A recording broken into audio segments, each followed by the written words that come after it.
नमस्कार, मैं हूं आपके साथ नम्रता। आईपीएस प्रभाकर चौधरी, ये नाम आजकल बहुत ज्यादा चर्चाओं में है। वजह आप जानते ही होंगे, क्योंकि इनको लेकर तड़ातड़ खबरें आ रही हैं।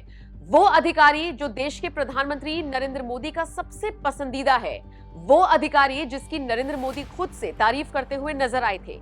आखिर ऐसा क्या हुआ कि योगी आदित्यनाथ ने उनका ट्रांसफर कर दिया, और वो भी 22वीं बार। जी हां, 22वीं बार ट्रांसफर हुआ है प्रभाकर चौधरी का। और खबर ये मिल रही है कि चूंकि उन्होंने कथित तौर पर कांवड़ियों पर लाठीचार्ज किया था, इसीलिए उनको इसकी सजा भुगतनी पड़ी। खबर ये मिल रही है कि अब प्रभाकर चौधरी के पिता पारसनाथ चौधरी इस ट्रांसफर से पूरी तरीके से नाराज हो गए हैं, और उन्होंने ये ऐलान कर दिया है कि जब तक वो जिंदा रहेंगे बीजेपी के साथ नहीं जाएंगे, उनका समर्थन नहीं करेंगे, और जिस भी इलाके में बीजेपी जीत रही होगी वहां पर जाकर दुष्प्रचार करेंगे और बीजेपी को हराने की कोशिश करेंगे। आपको बता दें, पीएम मोदी जिस अफसर की तारीफ करते हुए नजर आए थे, जब योगी का डंडा चला तो हर तरफ इसकी चर्चा हुई। ट्रांसफर तो बहुत सारे अधिकारियों के हुए थे, लेकिन प्रभाकर चौधरी अचानक से लाइमलाइट में आ गए, और ऐसा इसलिए क्योंकि उनकी छवि एक ईमानदार अधिकारी के तौर पर बनी हुई है। तो आखिर इस ईमानदारी का खामियाजा उन्होंने क्यों भुगता, ये बड़ा सवाल है, और यही सवाल जनता उठा रही है। और इसीलिए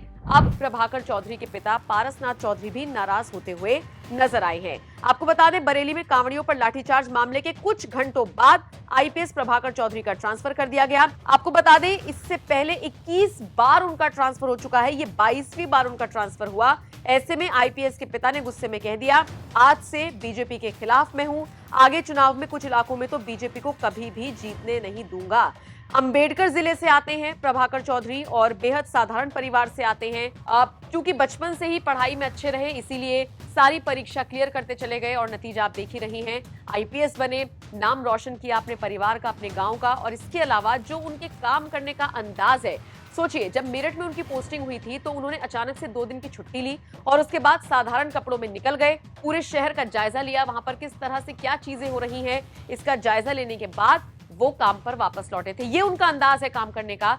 लेकिन चूंकि कांवड़ियों पर लाठीचार्ज को लेकर वो फंसे, ऐसे में उनका ट्रांसफर हो गया, ये कहा जा रहा है। आपको ये भी बता दें, 13 साल का उनका ये करियर है, 13 साल की उनकी नौकरी है, और ऐसे में उनका 21 बार ट्रांसफर हो चुका था, 22वीं बार अब हुआ है।